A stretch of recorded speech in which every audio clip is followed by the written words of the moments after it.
bocil ini nggak mau mandi, katanya malu. Jadi guys, di desa itu kalau mau mandi, mandinya ya di pemandian umum. Nah, bocil ini akhirnya mau mandi kan, tapi pas tempat pemandian umum udah sepi guys, nggak ada orang. Nah, kelihatan kan ibunya nungguin di luar, agak jauh dari kamar mandi. Dan di situ juga udah nggak ada siapa-siapa, tinggal si bocil sendirian. Ceritanya udah selesai nih mandinya. Si bocil ini minta ambilin anduk kan, ada yang ngasih tuh. Tapi pas keluar dari kamar mandi, si bocil ini kaget guys. Ternyata ibunya masih main HP jauh dari tempat dia mandi. Terus tadi yang ngasih handuk siapa dong? Padahal di situ nggak ada orang lain lagi. Jadi menurut kalian siapa ya guys yang sayang keluarganya? Komen.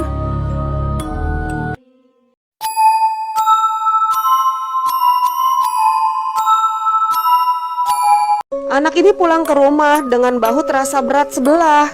Lalu sama ibunya dibawa ke tukang urut karena dia pikir tuh anaknya keseleo. Tapi tetap aja si anak ini ngerasa bahunya yang kanan tuh berat sebelah. Besoknya si anak dibawa ke puskesmas sama ibunya. Tapi kata dokter tangan si anak tuh gak apa-apa sama sekali, sehat-sehat aja gitu loh. Pas keluar dari ruangan dokter, tiba-tiba saja ada seorang bapak-bapak bilang, "Bu, di tangan anaknya ada sesuatu yang nangkelin."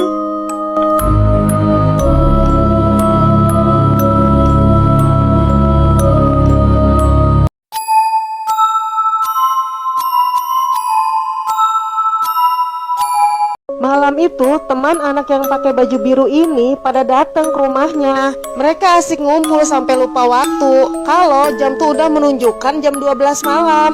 Akhirnya mereka pulang kan pada bubar. Tinggal sendirian deh si anak yang pakai baju biru ini. Karena udah ngantuk juga, ya anak ini buru-buru tidur deh. Tapi dia bingung nih, kok tiba-tiba gulingnya yang di kamar ada 2 ya? Tapi dia pikir mungkin ibunya ngebeliin dia guling yang baru. Sambil tiduran dia meluk guling yang baru. Tapi ada sesuatu yang aneh kayaknya. Guling yang baru ini bau-bau apek begitu. Pas dia angkat gulingnya, ternyata gulingnya ada mukanya guys, lagi ngeliatin dia.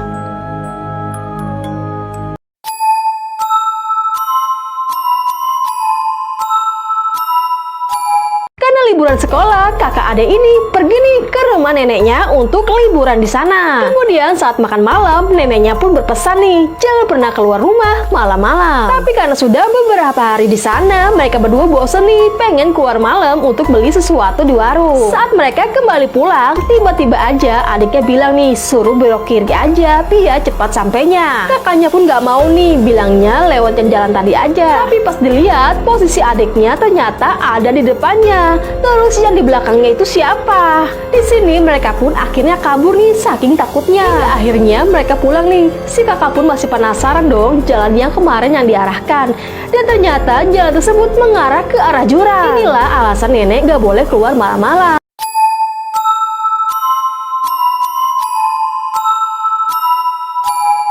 Di desa ini anak-anak yang meninggal dikuburinnya di satu hutan gitu guys. Makanya orang-orang yang lewat hutan itu suka pada merinding, terutama anak kecil. Suatu hari bocil ini kebagian piket kelas kan, makanya dia pulangnya sore. Sore itu turun hujan deras banget. Dan si bocil ini kalau pulang juga harus lewatin hutan angker itu. Tiba-tiba aja dia jatuh kesandung sesuatu tapi nggak tahu apa. Dan tiba-tiba aja di belakangnya udah ada seorang cowok yang katanya dia adalah teman dari kakak si bocil itu. Akhirnya si bocil dianterin pulang kan sama teman kakaknya ini. Setelah sampai di rumahnya, si bocil ini nengok ke arah teman kakaknya itu. Si bocil baru sadar ternyata teman kakaknya itu bukan manusia guys. Wajahnya seram. Untung aja si bocil ini bisa selamat guys. Pas kakaknya datang, si bocil nanya ini sama kakaknya tentang teman cowoknya itu. Nah emang semasa kecil dulu kakaknya punya temen kan yang rumahnya di dalam hutan situ. Tapi temennya itu udah meninggoy guys, jatuh dari atas pohon. Mukanya hancur karena terbentur batu. Dan akhirnya dikuburin di hutan itu.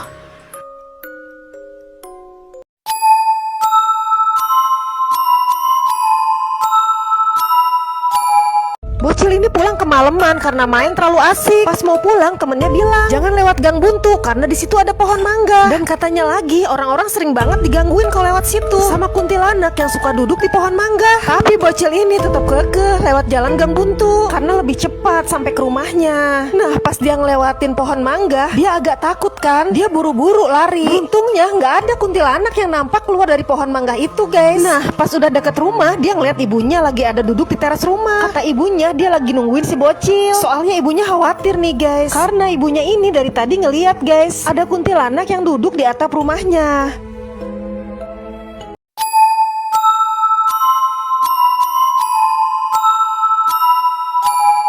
Si ibu ini lagi memandikan jenazah seorang nenek-nenek yang katanya nenek-nenek ini semasa hidupnya punya ilmu-ilmu pegangan goib begitu.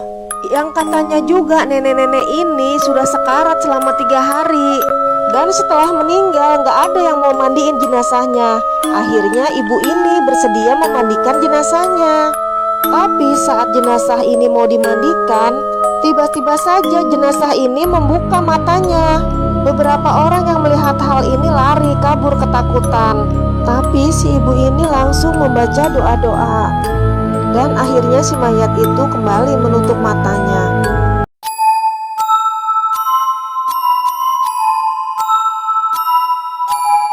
Seperti biasa setiap mau maghrib pasti terdengar ketukan-ketukan palu di tembok belakang rumah. Karena terlalu sering jadi mengganggu juga kan. Akhirnya cewek ini beraniin diri kan untuk negor pemilik rumah yang ada di belakangnya. Tapi pas sampainya di sana mereka bilang mereka nggak pernah ketuk-ketuk tembok. Cewek ini pikir rumah yang sebelahnya lagi kan. Sampai di rumah sebelah mereka juga bilang nggak pernah ketuk-ketuk tembok. Dan mereka bilang juga mungkin itu dari rumah kosong di belakang rumah cewek ini. Cewek ini makin bingung kan karena setahu dia nggak pernah ada rumah kosong di belakang rumahnya. Dan pas dia tengok ulang lagi, bener aja guys, ada rumah kosong, serem banget. Padahal selama ini dia lewat situ nggak pernah guys ada rumah kosong.